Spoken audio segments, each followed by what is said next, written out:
This is Remote Daily, your daily dose of inspiration. Welcome to Remote Daily. Our topic today, it couldn't be more timely. The conscious uncoupling from your job is what we're going to talk about. What a polite expression. And our guest today is a perfect one to talk about this. I'm so glad she is back to Remote Daily after 2 years. Welcome back to Remote Daily, Beth Messich. Such an honor to host you today. I'm excited to be back.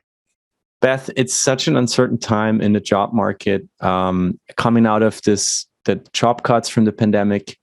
Then, of course, overhiring that has happened in some sectors.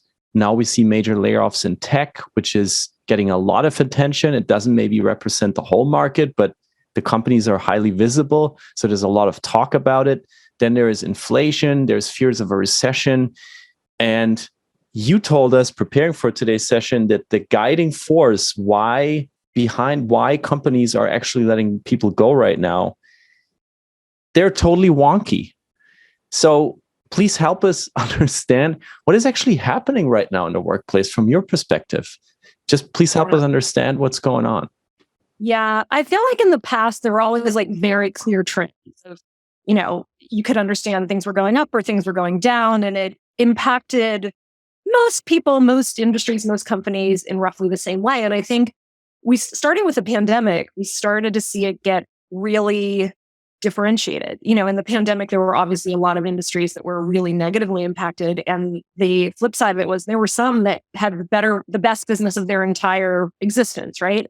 And I think what's happening now, there have been rumors of recession, if rumors is the right word, since, I don't know. I feel like I listen to NPR every day. And I think since this summer, every morning there's a story that we're in a recession. Are we in a recession? The recession is coming. The recession's gone. Is there a recession? I don't know if there's, the messaging is so,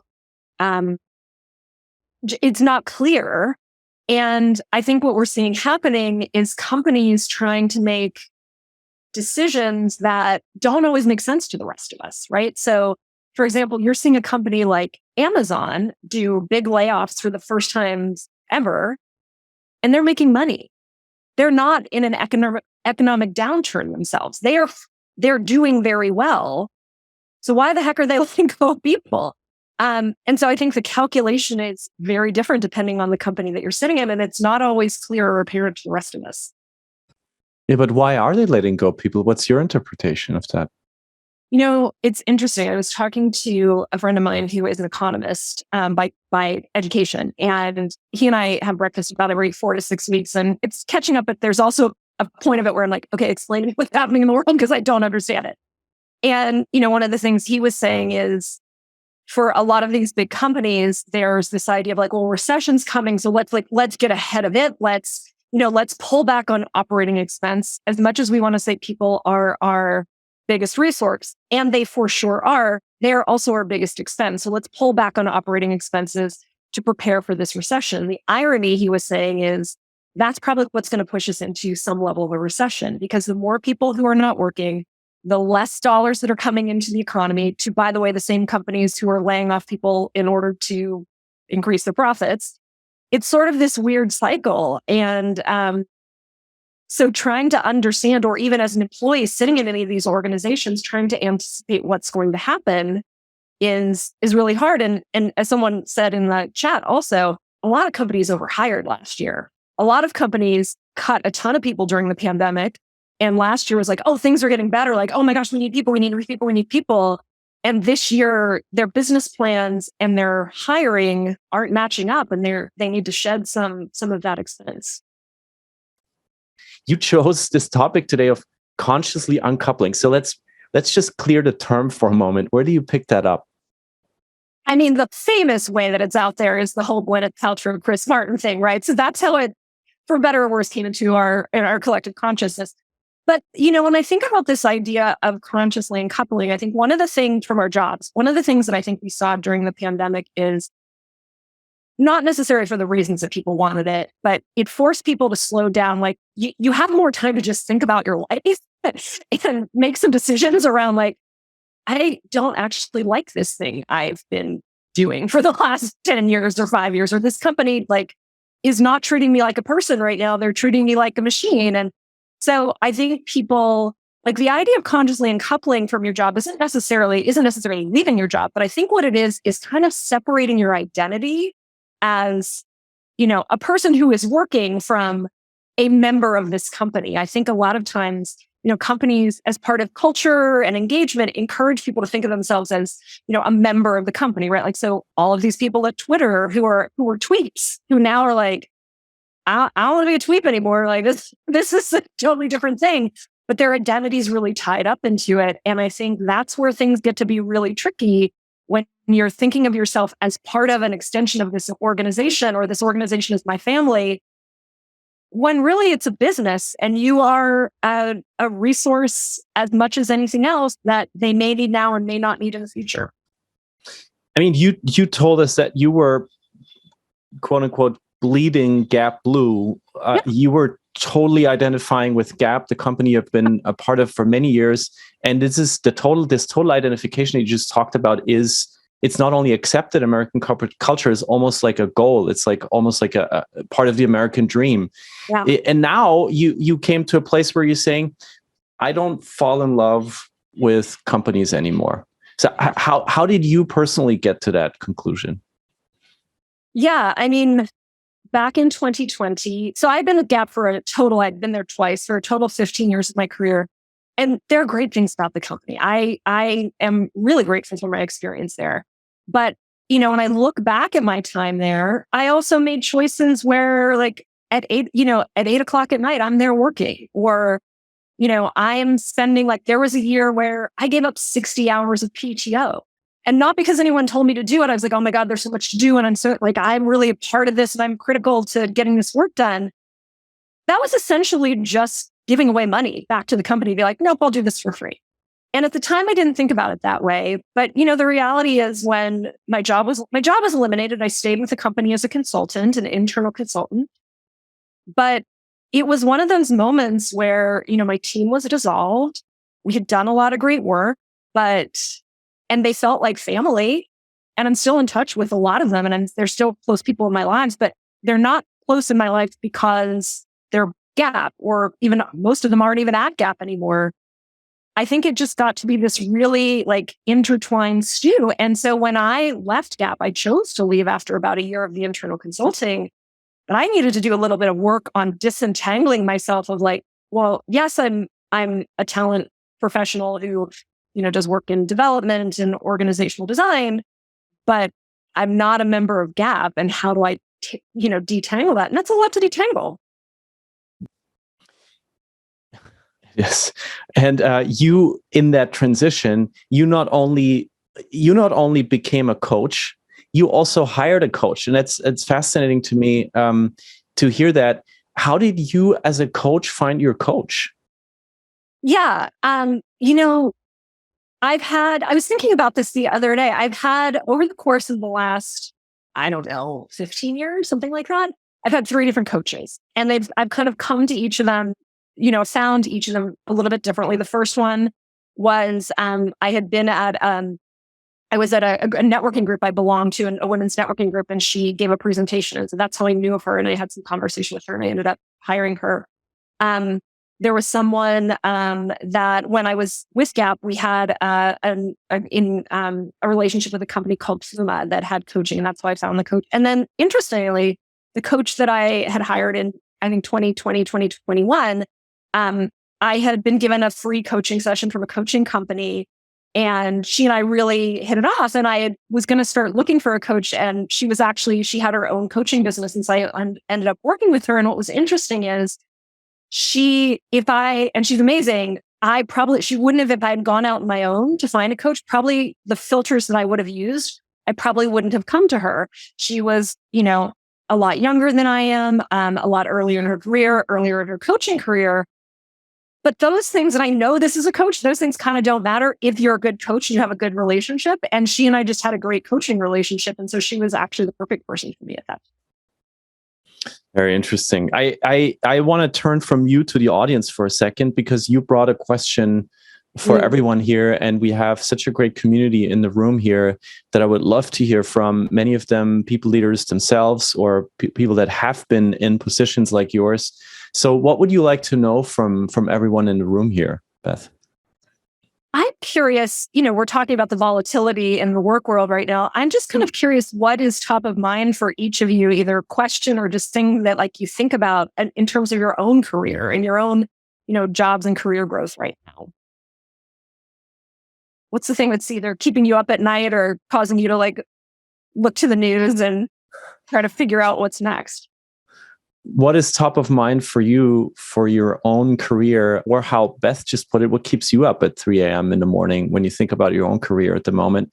Anne and Jay Stu actually kicked us off being worried mostly about having enough business to maintain the entire team, because it feels like a cycle we're in. And where is that cycle going to end? And James, welcome, James, is asking, so is this going to continue? Like, how long is this going? Kind of the same questions. Like, is there a timeline to this? Is this a cycle? Is this just a little bump in the road? And James actually was just talking to a company about a role that was canceled. Rashad is having this general view of, well, if I look at the general picture, I just see that profits rule and people are expendable. And this worries me when I think about my own career. And Sandy says, it's a tough market and I don't want to lose anyone. So my biggest worry is, how can I keep my talent engaged and motivated in this time? Because as we all know, it is also still the great resignation, the quiet quitting, right? And Deb is asking, when you look at your own timeline, what's my last chapter? When I'm in mid-career, when I'm looking at the peak of my career, what's after that? Is it part of a big organization? Is it doing my own thing? Many great questions from you here. Please keep them coming. And Beth, you now have the impossible mission to pick one and start and get back to us. What would you like to start with? Yeah, I think about one around like keeping my talent engaged and motivated, not wanting to lose anyone. I think is a really interesting one, because I think it gets at some of the bigger questions that are out there as well around, how do we do succession planning, talent planning in our organizations right now? And how do we keep people motivated and engaged when, the smartest, most talented, most conscientious business leaders, you sometimes just don't know what's coming around the corner. And so, I think some of it is this idea of, I think when we think about retaining people, it's sort of this feeling like we must keep them. Like, how do we keep them? I think there's also this idea of like, how do we help people get really thoughtful about their careers and the space that this role occupies in their career, and have them like actively choose to stay. Like, so you can give a retention bonus, you can promote someone. And I see a lot of companies do that, right? And frankly, that's also what ends up getting companies in trouble a lot, where now they have way too much money invested and they have to pull back. So someone, the number of people I know who are like, I got a retention bonus 6 months ago and my job was eliminated yesterday. Like, I don't understand what's happening. I think the more that we can help our people really understand, this is what's happening in the business. Let's talk about what your role is in this. And then let's talk about what the future looks like. By the way, here's what I think it is, but things can change. So rather than talking about job titles, let's talk about the skills that you have. And how do we increase your skills so that as jobs change and as the company needs to change with the world, which frankly we don't have a lot of control around, you have the best set of skills in your toolkit. Mm-hmm. And we're continually talking about not like a job title, but the kind of work that interests you. So we can kind of pivot in order to have your skills meet the needs of the company, so that we can kind of pivot and grow together, as opposed to like sitting here and seeing what happens next and hopefully everything works out.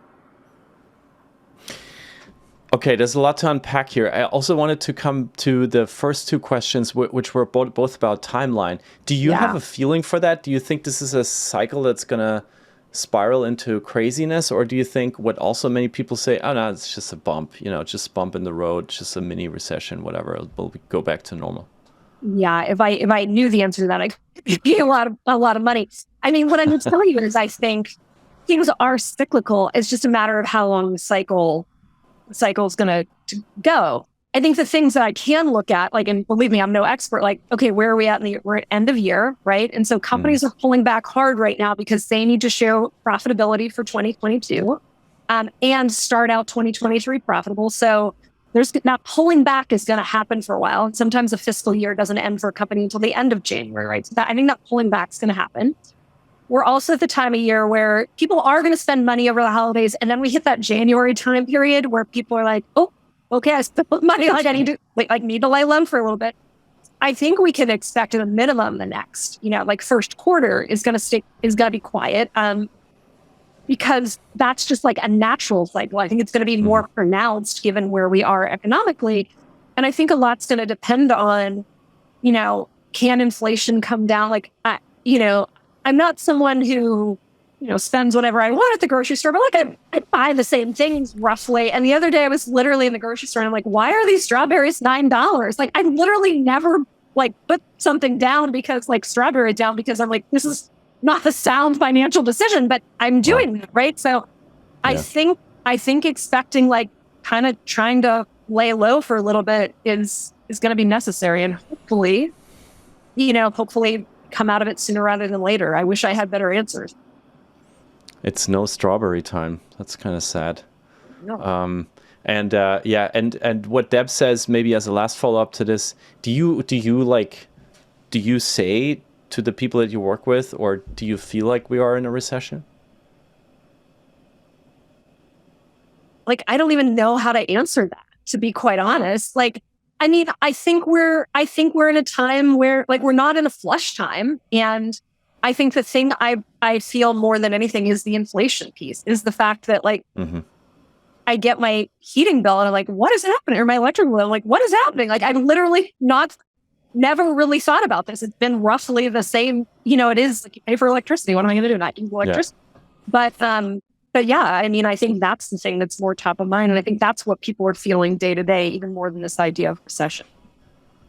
Very interesting. And thank you for being so open about about that, from the macroeconomics to the strawberries. It's a crazy even time to make your own opinion. But what I love so much about you when I think and learn about your career is you always seem to have known when it's time to leave, when it's time to leave a company or a position. And I find that a gift, a talent that you have honed, and a craft that you have built that is so precious. And it ties directly into what Deb asked, which is like, okay, so many people are asking about their next chapters, right? And you always seem to have known what that is for you. And you decided you were part of a startup for the last couple of months and I think year.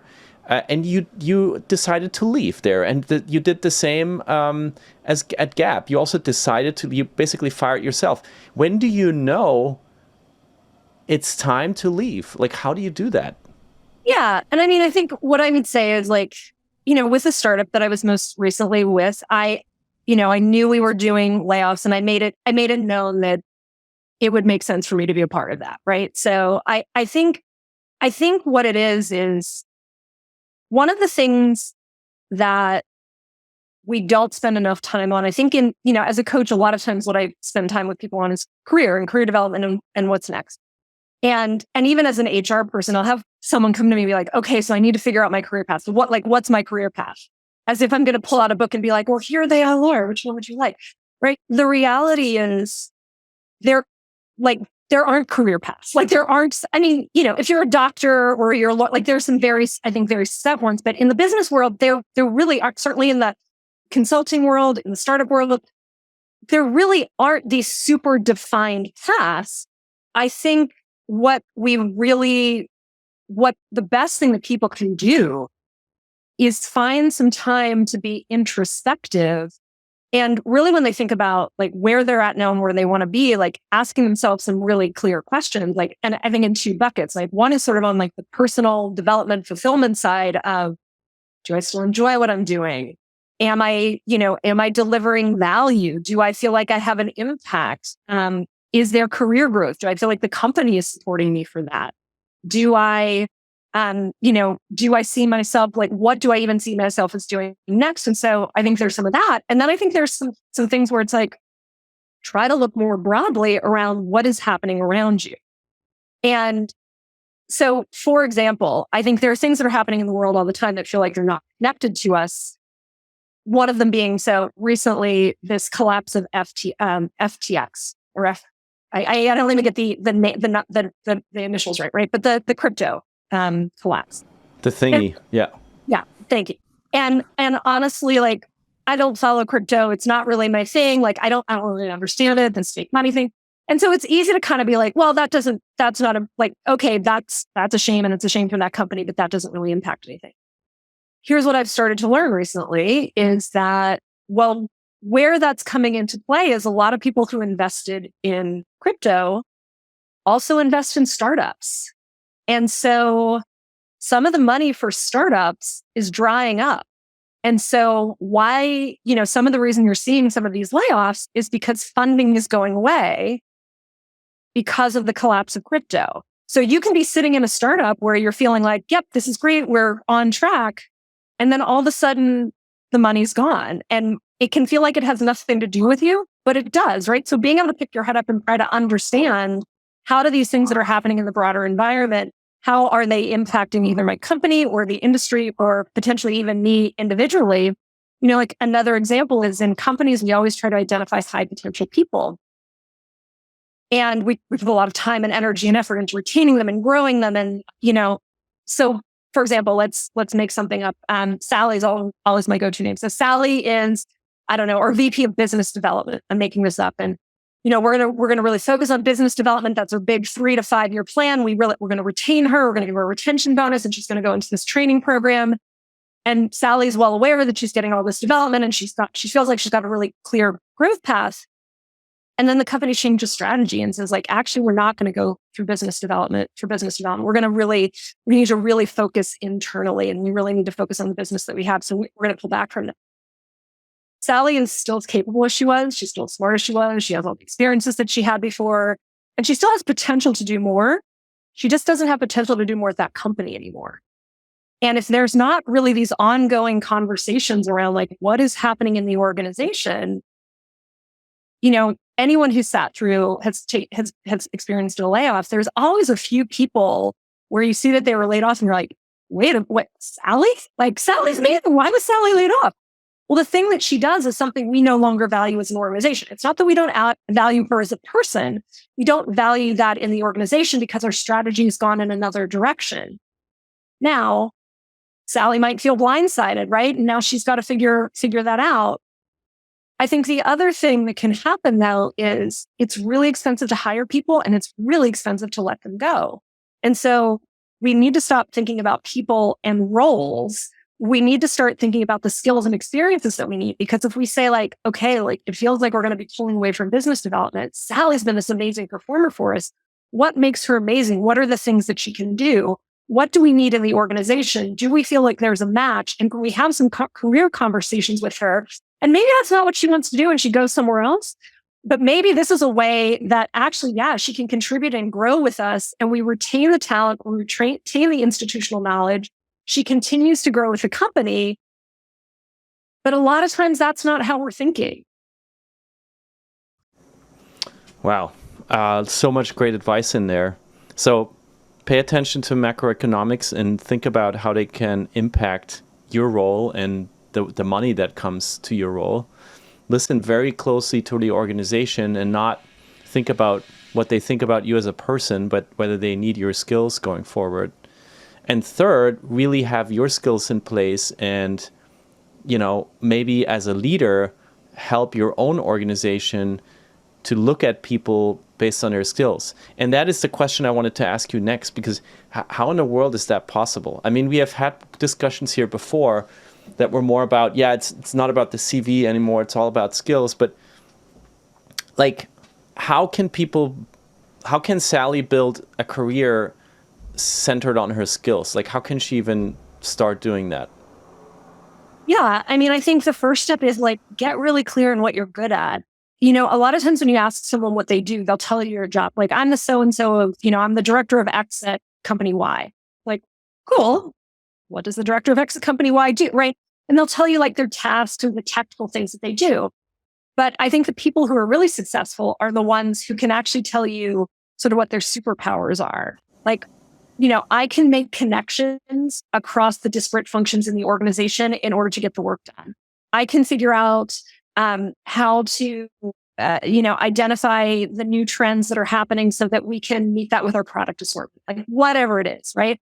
And really getting clear on like, what are those things and what are the things that allow you to do that? Like, I'm intuitive. I am well-informed. I am a good influencer. I am a connector across the organization, and really understanding what that is. And then figuring out how you can apply that and understanding what is the work that needs to be done in the organization. I've yet to find a company that is like, yeah, everything's covered. It's good. Go home.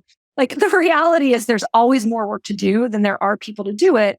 And if you can be really clear with, your leader or the leaders of your function, like, here's what I'm good at and here's what I want to learn and here's where I think I can contribute. I think that's where you can start to get different experiences and start to kind of round out your toolkit. I've pivoted in my career from working in a retail store to being a project manager to owning a communication function to owning learning and development, to talent management, to taking on organizational development and design and inclusion work. And it's all because I've just kind of been really clear about what I was good at and how I could contribute to something, and had leaders who were willing to listen to that. And how do you describe for yourself what you're good at? Like, how do you do that? Like, how do I personally do that? Yes. It's funny. I will tell you, when I was leaving Gap and I was starting my coaching business, which I assumed would be a coaching business and all of a sudden was a consulting business, I literally fell into consulting. I was interviewing with a company for a permanent role, and they said, unfortunately, we've got to put this on hold. We don't think we can add this right now. And I literally said to them, well, it seems like that's work that, totally understand that. It seems like it's work that there's some work there that needs to be done. Would you consider bringing me on as consultant? And they're like, oh, yes. And I'm like, great, because I can do that. And I know how to do that, right? So I think for me, it was spending a lot of time. And like, I literally have notebooks and pages around like, here's what I like, here's what I don't like, here's what I'm good at, here's what I'm not good at. Talking to friends and colleagues to be like, why is it good to work with me? Why is it not good to work with me? Like, what should I, what are the things that you rely on me for? What are the things that you're like, she is not going to be helpful? And it was literally over the course of months where I just started doing all that. And we all know that to a certain extent, right? But I think it's having the time to have the introspection and the conversation to be able to kind of bring that to the surface and then get really comfortable talking about it. A lot of times someone will say what we're good at. We're like, nothing. Like, you're not gaining anything by being modest, right? Like, you don't need to go out and say you're, the best thing since sliced bread, but like, what I'm really good at? I can see the connection between disparate parts of the company and figure out how things need to come together.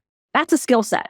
And when you say that to someone who knows that that's a problem, but doesn't know how to solve it, they want to spend with you. And last question on this skill topic. You had 3 coaches, you said, that helped you also hone what you just did, like this amazing talent to be in front of people and say, here's what I can do, here's what I want to learn, and here's how this could help you. Mm-hmm. When somebody does not have the financial means to get coaching, is there a life hack? Is there a way around this? Is there a way to do this without an external person? Yeah.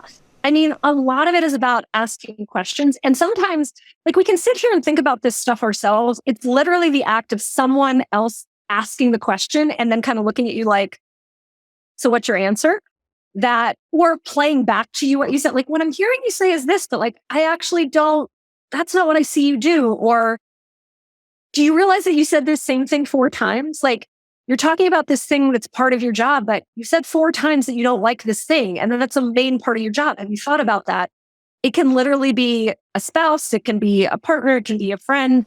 I think someone else who's sort of a peer can maybe is like interest, like, a lot of people are interested in developing their own careers and just saying like, can you just ask me some questions? Google online, like the top 10 questions to ask yourself about your skill. Clearly, like the internet is a treasure trove of this. The biggest thing is giving yourself the time and having someone else be part of the conversation and someone who's really going to challenge you. Like, don't go to your mom who's like, you are good at everything. Because you know what? You're good at a lot of things and there's some stuff that you're not. So you need someone who's going to be like, yeah, you think you're good at that. You're not. And here's why, but let's talk about that. So I would say like coaching, yes, it's a business. I mean, I have it as a business, but coaching something that can happen every day just in conversations with people. And I think making sure that you are spending the time, like the biggest investment you can make is time. Invest some of your time. And do you have any recommendations on like resources like podcasts or books that you have found yourself going to that to navigate this time, this let's say uncoupling? Yeah, I mean, there's a ton of stuff out there. I think it depends on what you're interested in. Like, I listen to things like The Daily and oh my gosh, I can't even think of the name of it. The one from NPR, like podcasts of just sort of staying informed about what's going on in the world.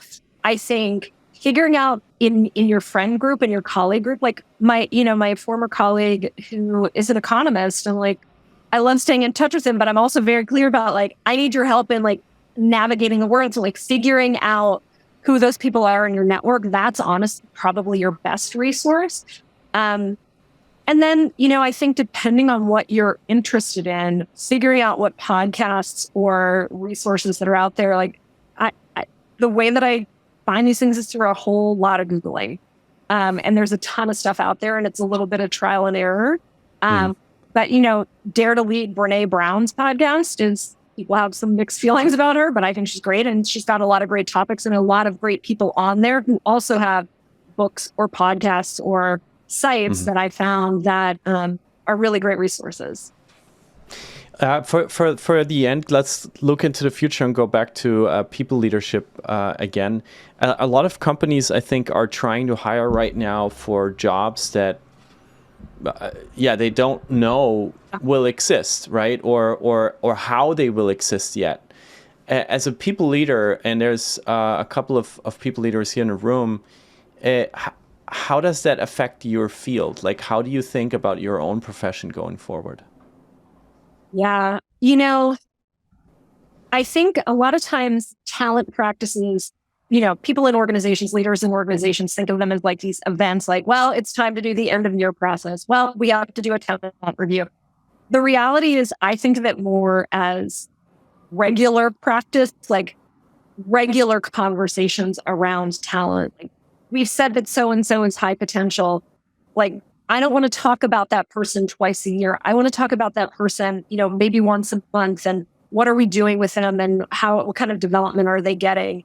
I think really the biggest thing that I try to do is, make these kinds of conversations just part of how you do business. I think the companies that you see really not deal with talent well on a whole host of fronts are the ones that treat it as these very event-based things and aren't making time for regular feedback, are not making time to actually do career planning, making time to do development.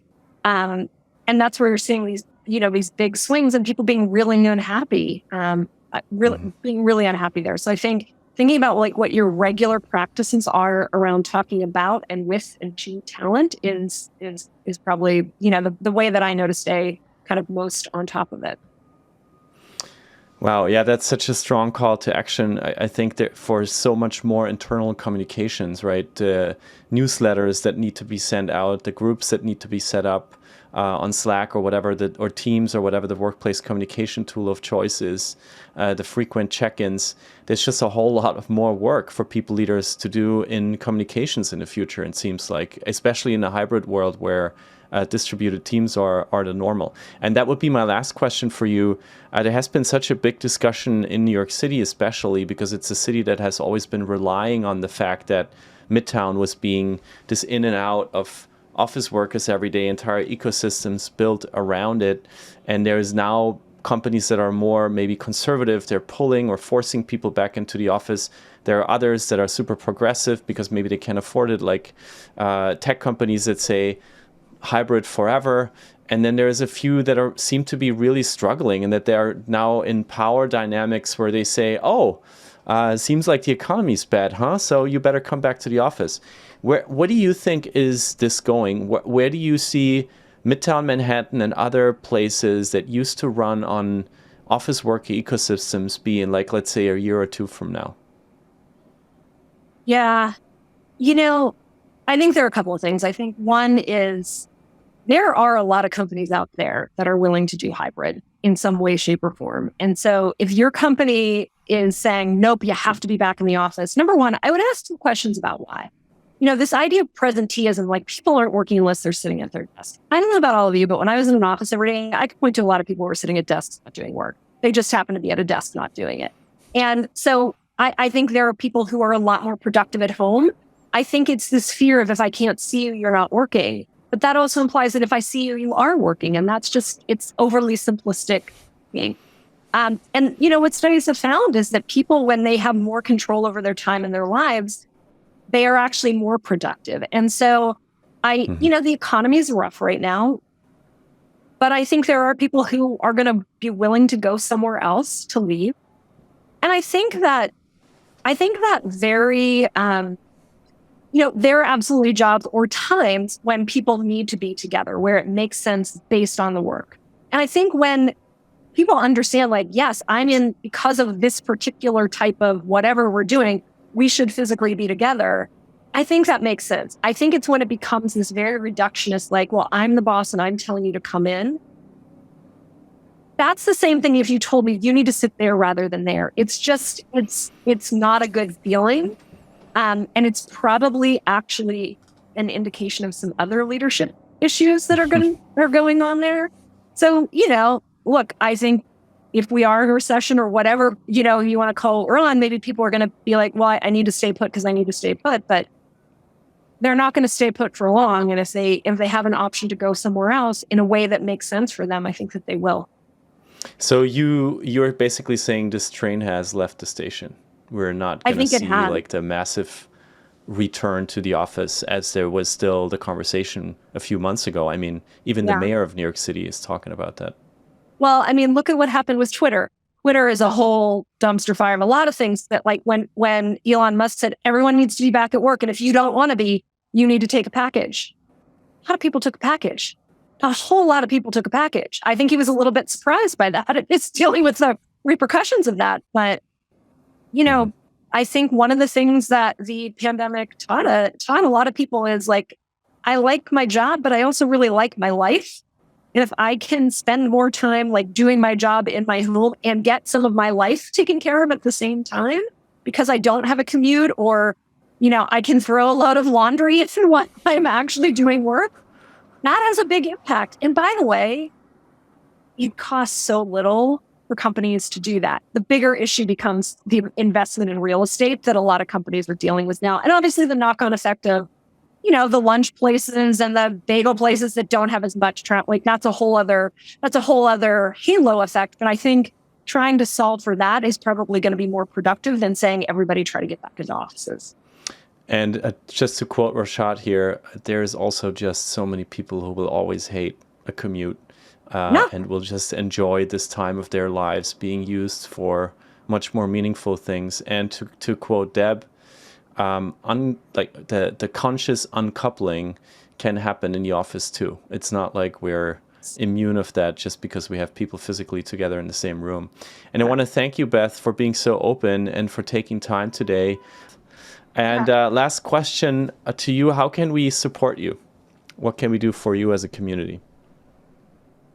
Oh, wow, that's a great question. I'm on LinkedIn. I would love to connect. And I'm always interested in these kinds of conversations. So I think, if there's something further you want to discuss, if certainly if you do have coaching or consulting needs, I'd love to have that conversation. But if you're also just trying to kind of think about, some of these bigger topics, I think it's just always really interesting to talk to other people who are engaged and have different perspectives. So yeah, for sure.